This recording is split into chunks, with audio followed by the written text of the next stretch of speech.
दोस्तों आज बात करते हैं लीबिया में तकरीबन जो एक सैलाब आया उसमें तकरीबन 20,000 के करीब हलाकतें हुई हैं। उसके रीज़न के ऊपर बात करते हैं, क्या रीज़न थे जिसकी वजह से 2 बड़े डैम टूटे जो कि पूरे के पूरे शहर को तबाह करते हुए तकरीबन 20,000 लोगों को हलाक करने का सबब बने।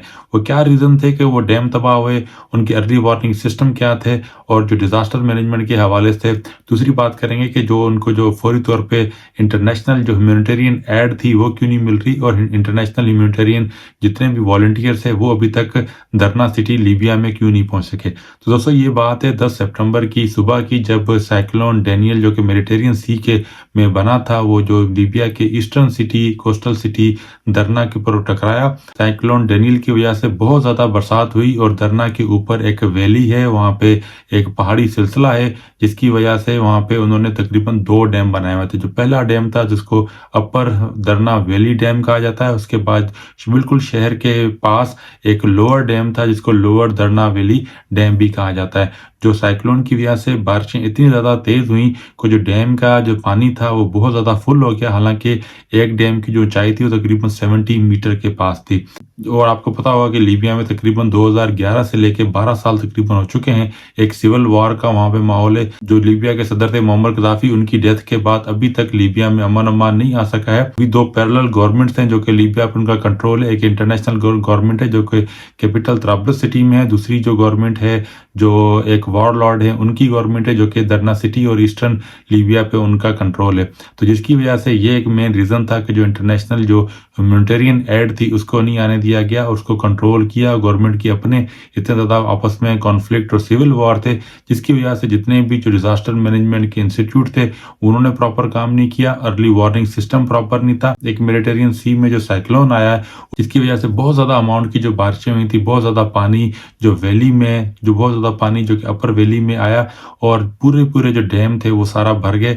जब वो फर्स्ट जो डैम था दरना वैली में जब वो बस्ट हुआ तो उसके बाद जो दूसरा डैम था जो बिल्कुल शहर के पास था वो भी बस्ट हो गया, जिसकी वजह से तकरीबन 30 मिलियन क्यूबिक मीटर का जो वाटर है वो पूरा का पूरा शहर के अंदर दाखिल हुआ। और शहर भी बिल्कुल कोस्टल एरिया के पास था। वहाँ पे जो बिल्डिंग्स थी ऑब्वियसली जब 12 साल का आपका सिविल वॉर चल रही हो तो बिल्डिंग्स का जो बिल्डिंग कोड्स के ऊपर ऑब्वियसली नहीं बना सकते थे।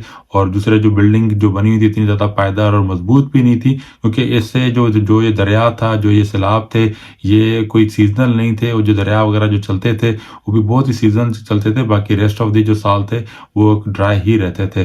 जिसकी वजह से जो सारा जो डैम टूटने की वजह से जो सैलाब आया तकरीबन 900 के करीब जो सिटी के अंदर जो बिल्डिंग्स थी वो सारी तबाह हुई। और अर्ली मॉर्निंग की आने की वजह से लोग सोए हुए थे, अपने घरों में सोए हुए थे, जिसकी वजह से वो अपनी बचाव भी नहीं कर सके। मगर फिर भी कुछ लोग वहां से बचने में कामयाब हो गए। तकरीबन 20,000 के करीब लोगों की जो हलाकतें भी रिपोर्ट हुई हैं। 11,500 के करीब जो हलाकतें हैं वो लीबिया की जो रेड क्रॉस है उससे रिपोर्ट ऑलरेडी कर दी हैं। तो अभी भी तकरीबन 10,000 के करीब लोग वो लापता हैं। अभी 10 सितंबर को जो ये सैलाब आया उसके बाद तकरीबन अभी 2 वीक का जो ऑलरेडी टाइम हो चुका है। तो आप ये अंदाज़ा लगा सकते हैं कि जो 10,000 के करीब जो लोग लापता हैं इनके बचने की कोई उम्मीद नहीं है। लापता इस लिहाज से हैं कि जैसे ये सैलाब आया ऊपर से बहुत ज़्यादा मैग्नीट्यूड का पानी, अगर आप देखें वीडियोस में तस्वीरों में कि पानी की जो हाइट है वो बहुत ज़्यादा हाइट है।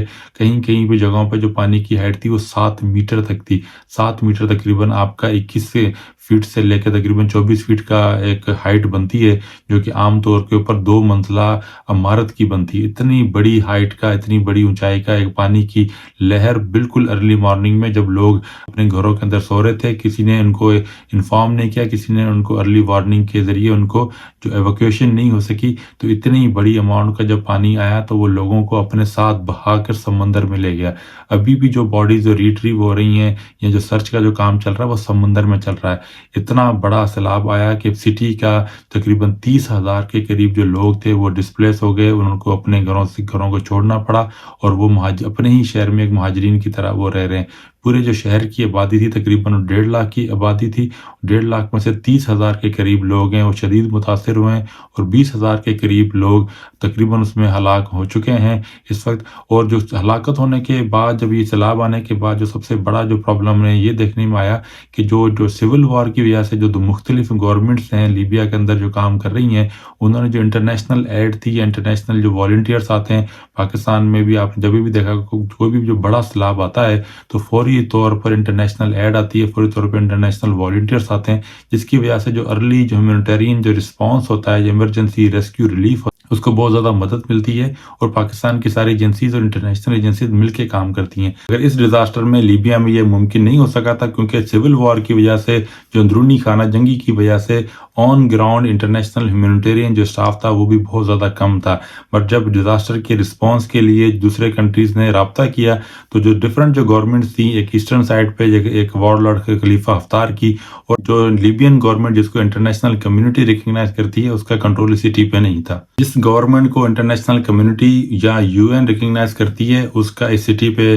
جو سٹی ہے وہ درنا ہے، اس پہ کنٹرول نہیں تھا۔ اس سٹی جو ایسٹرن سائڈ ہے، اس پہ جو خلیفہ حفتار جو کہ وار لارڈ ہے، اس کا کنٹرول تھا، جس کی وجہ سے جو انٹرنیشنل جو ہیومینیٹیرین ایجنسیز اس سٹی پہ بہت ہی فوری طور پہ نہیں آ سکیں۔ جو تھوڑا بہت لوگوں کو جو بچانے کا کام تھا، وہ جو لوکل جو انٹرنل جو والنٹیئرس ہے انہوں نے کیا۔ پھر ایک ٹائم کے بعد 2-3 دنوں کے بعد ہمیں یہ نیوز بھی آئی کہ جو وار لارڈس تھے انہوں نے جو صحافیوں کو اور انٹرنیشنل جو کمیونٹی کے جو ہیومینیٹیرین ایجنسیز آن گراؤنڈ آئی تھی، ان کو سٹی میں داخل ہونے سے منع کر دیا، اور ان کو بولا کہ اس سے یہاں سے چلے جائیں۔ ان چند وجوہات کی وجہ سے جو رسپانس تھا، جو ریپڈ رسپانس تھا، جس سے ریسکیو ریلیف یا سرچ کے جو آپریشن ہوتے وہ بڑے پیمانے پہ شروع ہوتے، وہ شروع نہیں ہو سکے۔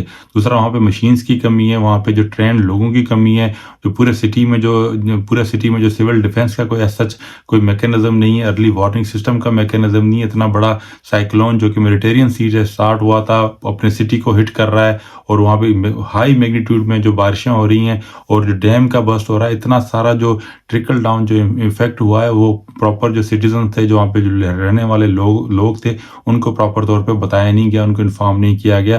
وہ اپنی نیند میں تھے، تبھی اتنا بڑا سانحہ ان کے ساتھ ہوا ہے، اور اس کی وجہ سے بہت زیادہ ہلاکتیں ہوئیں۔ مگر ان ہلاکتوں کے باوجود بھی جو سانحہ ہے ابھی تک ٹلا نہیں ہے۔ ابھی اتنے زیادہ لوگ ہیں، جانور ہیں، اور انسانی لاشیں ہیں، اور دوسرا جو وہاں پہ جو بیماریاں پھیلنے کا جو خدشہ ہے، اقوام متحدہ نے آلریڈی انفارم کیا ہے کہ جو سیکنڈ جو سانحہ ہے، جو سیکنڈ جو ڈیزاسٹر ہے، وہ امیوننٹ ہے، وہ کسی بھی ٹائم پہ وہ بھی شروع ہو سکتا ہے، جس میں دوسری وبائی قسم کی جو امراض ہیں، کیونکہ لوگوں کی لاشیں ان کو ٹھکانے نہیں لگایا جا سکا ہے، اور دوسری جو پانی سارا گندا ہو چکا ہے، جس کی وجہ سے یہ ممکن ہے کہ بہت جلد دوسرا بھی سانحہ اس میں آ جائے، جس کی وجہ سے بیماریاں وغیرہ بھی پھیل سکتی ہیں۔ ہماری ساری دعائیں اور ہماری سمپیتھیز ہے ان سب خاندان کے لیے جن کو اتنا بڑا لاس ہوا، اور ابھی بھی ہماری مزید ان کے لیے دعائیں ہیں، تاکہ جو مزید جو کوئی بھی سانحہ اس بڑے سانحے کے بعد جو ٹرکل ڈاؤن افیکٹ آئے گا، اس سے وہ بچ سکیں۔ Thank you.